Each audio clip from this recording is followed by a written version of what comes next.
प्रधानमंत्री जी ने पहली वंदे 2019 में निकाली थी, उस वंदे का एक इम्प्रूव्ड वर्जन, नया वर्जन रेडी हो गया है।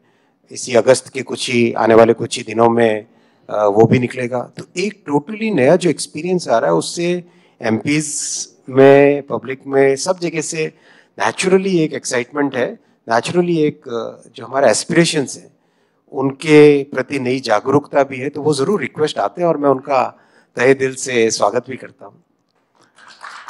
75 साल के भारत में वो सवाल पूछूं जो शायद पब्लिक आपसे पूछती हो या बोलती हो कि शायद वो अब होने वाला नहीं है, या होगा या कब होगा, ये बुलेट ट्रेन आएगी? बुलेट का मैं आपसे रिक्वेस्ट करूंगा कि आप जरूर जाके देखें। ऑलमोस्ट 75 किलोमीटर्स के पिलर्स कास्ट हो चुके हैं। 8 नदियों पे जो ब्रिज बनने हैं, उन ब्रिजेस में सिग्निफिकेंट प्रोग्रेस चल रही है। स्टेशंस पे काम चल रहा है। जितना तेजी से काम चल रहा है और टोटली नई टेक्नोलॉजी है काम करने की।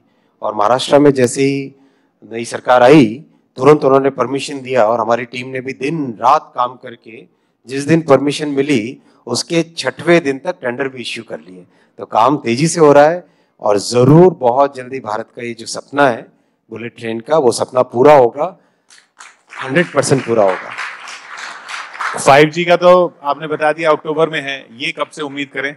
2026 में पहला ट्रायल रन चलना चाहिए। 2026 में।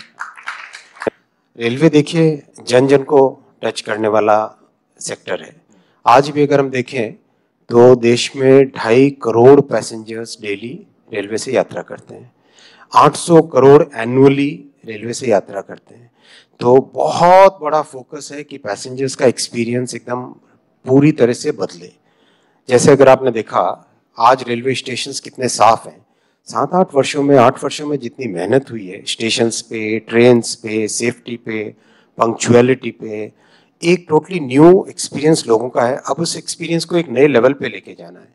करीब 46 स्टेशंस के वर्ल्ड क्लास बनाने के टेंडर हो चुके हैं।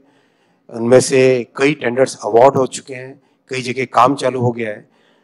नई वंदे भारत, भारत में बनी हुई टेक्नोलॉजी पे हमें गर्व भी करना चाहिए, आत्मविश्वास भी रखना चाहिए।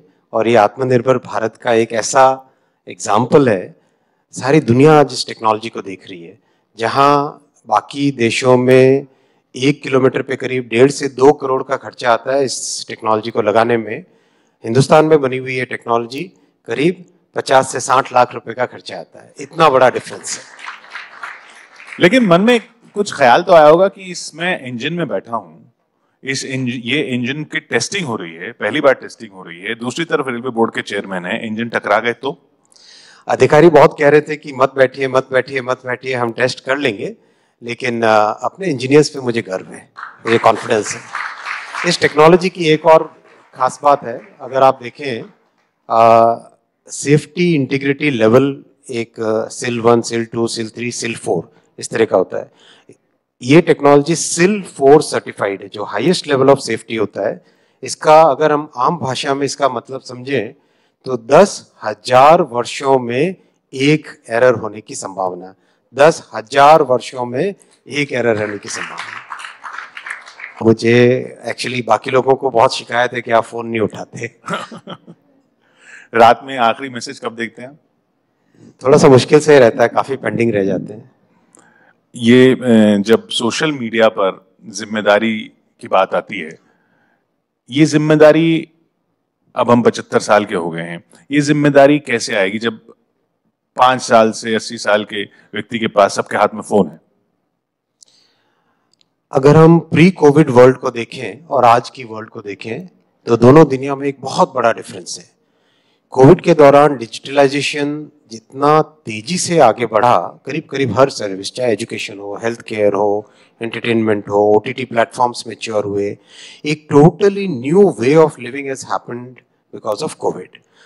This change has brought in a totally new structure in the society, in the economy.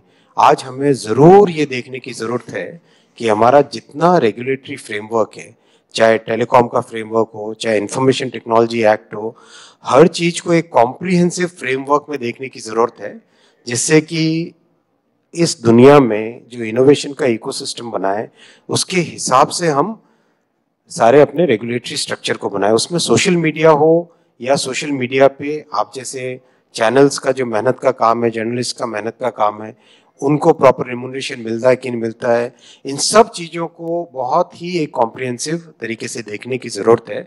Social media accountability उसी फ्रेमवर्क का एक पार्ट है। रेलवे मंत्रालय जब आपको दिया गया तो रेलवे मंत्रालय अब इन पिछले 75 सालों में जैसे देश चला है उसमें ऐसे ही था कि रेलवे मंत्रालय जब मिलता था तो मंत्री के पास लाइन लग जाती थी बाकी नेताओं की भी, हमारे यहाँ रुकवा दीजिए ट्रेन, हमारे यहाँ ट्रेन चलवा दीजिए, यहाँ लाइन डलवा दीजिए। वो रिक्वेस्ट अब भी आती हैं या इस सरकार में वो सब बंद है?